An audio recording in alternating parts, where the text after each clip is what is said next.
നമുക്കിന്ന് മുട്ടക്കുഴലപ്പം ഉണ്ടാക്കാം. ഞാൻ മുട്ട ഇടാണ്ടാണ് ഉണ്ടാക്കുന്നത്. മുട്ടയിട്ട് സാധാരണ ഉണ്ടാക്കാറുണ്ട്. അപ്പോൾ കുറച്ചും കൂടി ഒന്ന് സോഫ്റ്റ് ആവും. അല്ലെങ്കിലും മൈദ ആയതുകൊണ്ട് സോഫ്റ്റാണ്. നമുക്കത് എങ്ങനെയാണെന്ന് നോക്കാം. എല്ലാവരും എൻ്റെ ചാനൽ സബ്സ്ക്രൈബ് ചെയ്യുക, ഷെയർ ചെയ്യുക, ബെല്ലൈക്കൻ ക്ലിക്ക് ചെയ്യുക, മറക്കാതെ ചെയ്യണേ. അപ്പം ഇതുവരെ ചെയ്ത എല്ലാവർക്കും പ്രത്യേകം നന്ദി. എൻ്റെ ചാനൽ ഇനിയും ഷെയർ ചെയ്യുകയും ലൈക്ക് ചെയ്യുകയും സബ്സ്ക്രൈബ് ചെയ്യുകയും ചെയ്യണം കേട്ടോ. എന്നെ സപ്പോർട്ട് ചെയ്യണേ. അപ്പം നമുക്ക്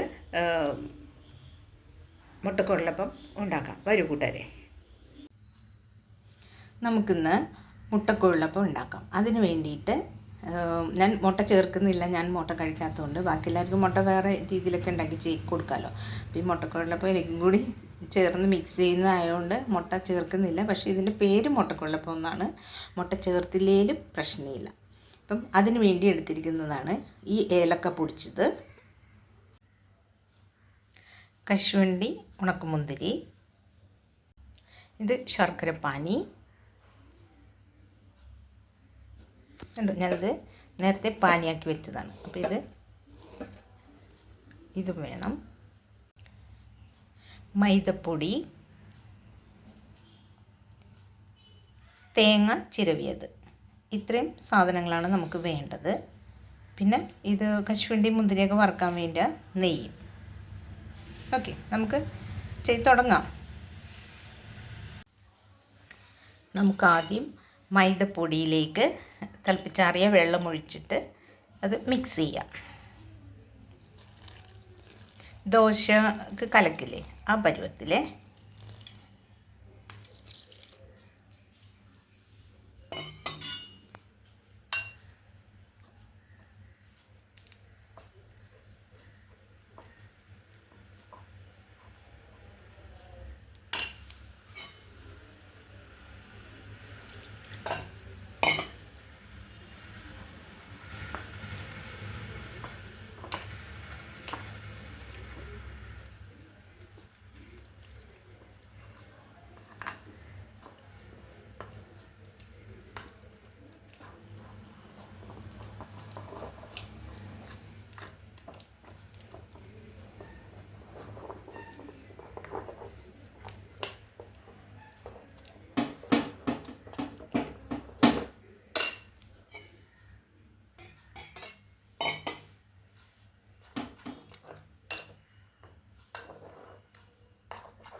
കുറച്ച് മതി, കാരണം അതിൻ്റെ പച്ചച്ചുവ അറിയാതിരിക്കാൻ വേണ്ടിയിട്ടാണ്. ശർക്കരയ്ക്ക് ഉപ്പുള്ളതുകൊണ്ട് ഇതിലേക്ക് നമ്മൾ കുറച്ച് ഉപ്പിട്ടാൽ മതി. എന്നിട്ട് നന്നായിട്ട് മിക്സ് ചെയ്ത് അത് മാറ്റി വെക്കാം. നമുക്ക് മുട്ടക്കുഴലപ്പത്തിന് വേണ്ട നെയ്യ്, ശർക്കരപ്പാനി, മൈദ ഉപ്പിട്ട് മിക്സ് ചെയ്ത് ദോശ പരുവത്തിൽ ആക്കി വെച്ചത്, ദോശക്കുള്ള പാകത്തിനാക്കിയത്, പീര ചിരണ്ടിയത്, തേങ്ങ ചിരണ്ടിയത്, കശുവണ്ടി, മുന്തിരി, ഏലക്കപ്പൊടി. ഇനി നമുക്ക് ചട്ടിയിൽ നെയ്യ് ഒഴിച്ച് കശുവണ്ടി മുന്തിരി വറുത്തെടുക്കാം. നെയ്യ് ഒഴിച്ചിട്ടുണ്ട്. നമുക്കിതിലേക്ക് കശുവണ്ടി മുന്തിരി വറുത്തെടുക്കാം.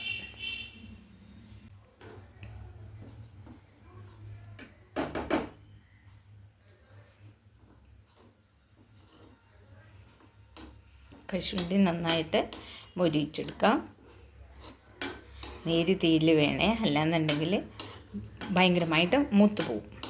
അപ്പം അതിനൊരു ടേസ്റ്റ് ഉണ്ടാവില്ല. അപ്പം നമ്മൾ കശുവണ്ടി കഴുകി വെച്ചതാണ്. അപ്പോൾ അത് ഇച്ചിരി നനവും കൂടെ ഉള്ളതുകൊണ്ട് ഇച്ചിരി കുതിർന്നിട്ടുണ്ട്. അപ്പം അത് ഇത്തിരി ടൈം എടുക്കും. എന്നാലും ഒന്ന് നേരി തീയിൽ വെച്ച് ചൂടാക്കിയെടുക്കാം.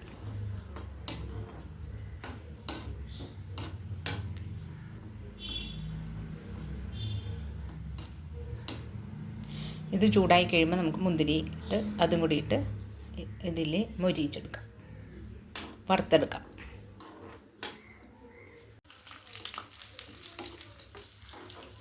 നന്നായി മൂത്ത് തുടങ്ങിയിട്ടുണ്ട്.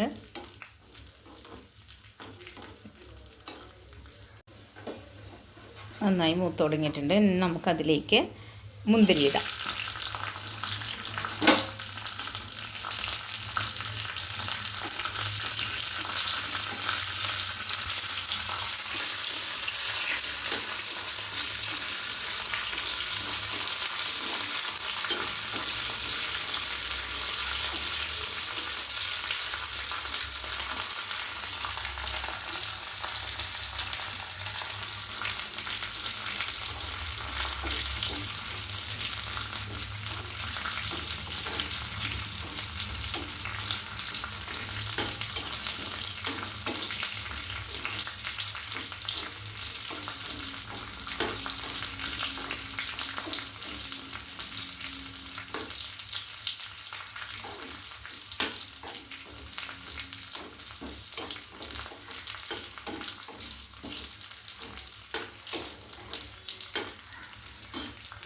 ഇനി നമുക്കിതിലേക്ക് തേങ്ങ ഇടാം. തേങ്ങ ചിരവിയ പീര ഇടാം. നന്നായിട്ട് ഇളക്കി കൊടുക്കാം.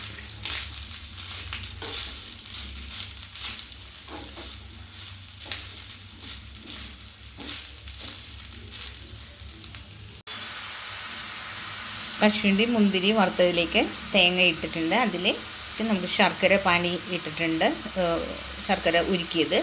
നമുക്ക് തേങ്ങയുമായിട്ട് നന്നായി മിക്സ് ചെയ്യാം.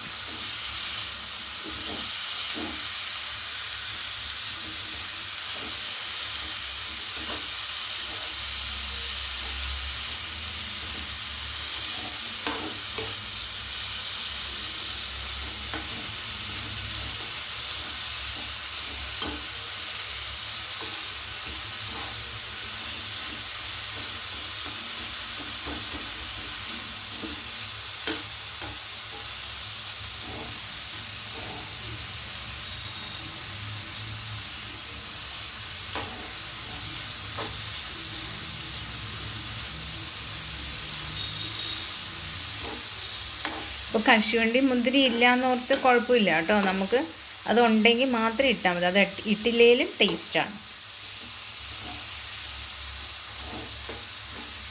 അങ്ങനെ ഒരു ഇടക്കൊന്ന് കടിക്കാൻ വേണ്ടിയിട്ട്, ഒരു ഇതിന് വേണ്ടിയിട്ട് ഇട്ടെന്ന് മാത്രം.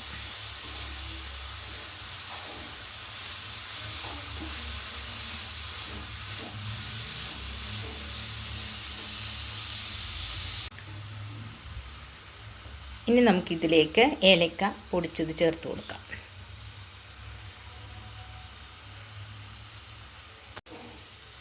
കണ്ടോ, ഏലക്ക ഇട്ട് ആ ചൂടൊന്ന്, ശർക്കരയുടെയൊക്കെ ചൂടൊന്ന് അടിച്ചപ്പോൾ തന്നെ നെയ്യും ഒക്കെ കൂടിയുള്ളതിൻ്റെ ആ ഒരു ഭയങ്കര നല്ലൊരു സ്മെല്ലുണ്ട്.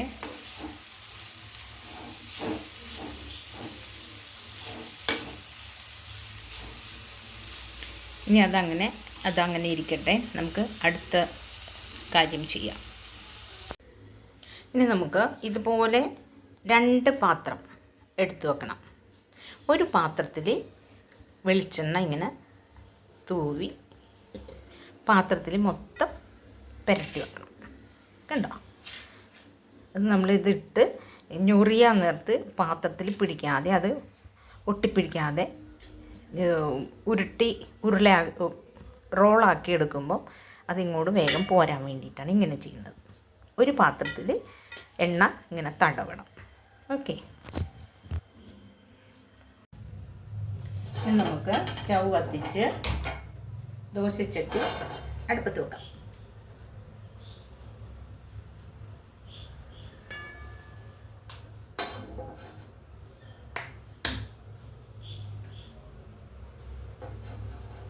ചട്ടി ചൂടായ ശേഷം 1-2 തുള്ളി വെളിച്ചെണ്ണ ഒഴിക്കുക. നെയ്യ് പുരട്ടിയാലും മതി. നെയ്യ് അധികം കഴിച്ചാൽ കുഴപ്പമില്ലാത്ത ആളുകൾക്ക്, അല്ലെങ്കിൽ വെളിച്ചെണ്ണ ഇടുക. ഇങ്ങനെ ചുറ്റിച്ച്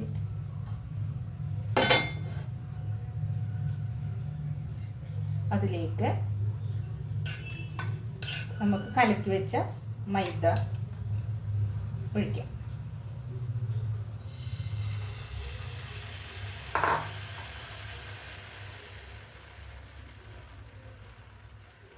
നമ്മൾ എങ്ങനെയാണോ ദോശ ചെയ്യുന്നത് അതുപോലെ തന്നെ ചെയ്തെടുക്കാം. കണ്ടോ, പരത്തി എടുക്കുക.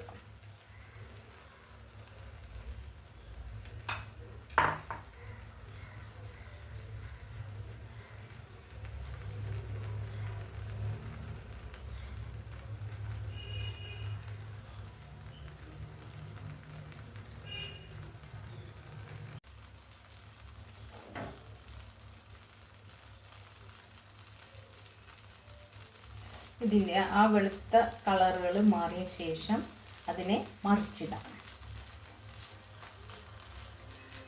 മുരിഞ്ഞിട്ട് അല്ലെങ്കിൽ അടിയിൽ പിടുത്തം വിടില്ല.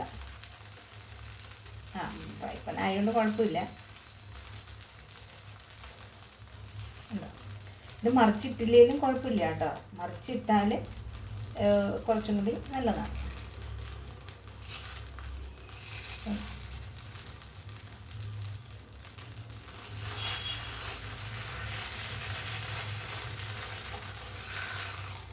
മറിച്ച് മറുപുറം ഒന്നും ചൂടാക്കുക. രണ്ട് സൈഡൊന്ന് വെന്ത് കിട്ടാനാണ്.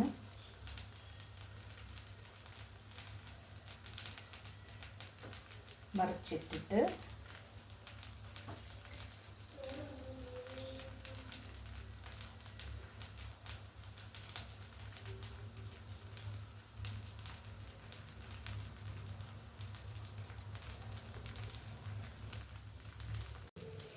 മറിച്ച് വെച്ച ദോശയെ ഈ എണ്ണ തടവി വെച്ചിരിക്കുന്ന പാത്രമില്ലേ അതിലേക്ക് മറിച്ചിടുക. കണ്ടോ,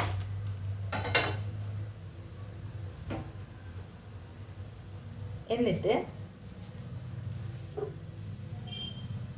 ഇതിലേക്ക് നമുക്ക് ഈ ഫില്ലിങ്സ് ഇടാം.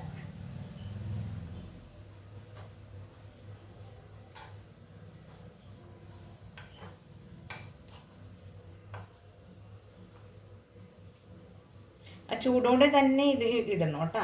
എങ്കിൽ ആ നന്നായിട്ട് ആ ചൂടോടെ തന്നെ ഉള്ളിൽ ആ നേര് ചൂടോടുകൂടി ഇരിക്കുമ്പോഴത്തേക്കും കുറേ കൂടി നല്ലൊരു ടേസ്റ്റാണ്.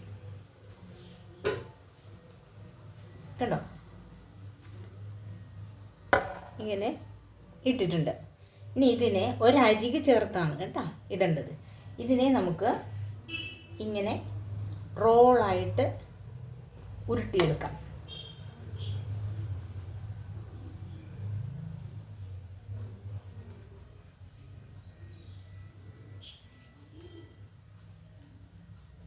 കണ്ടോ,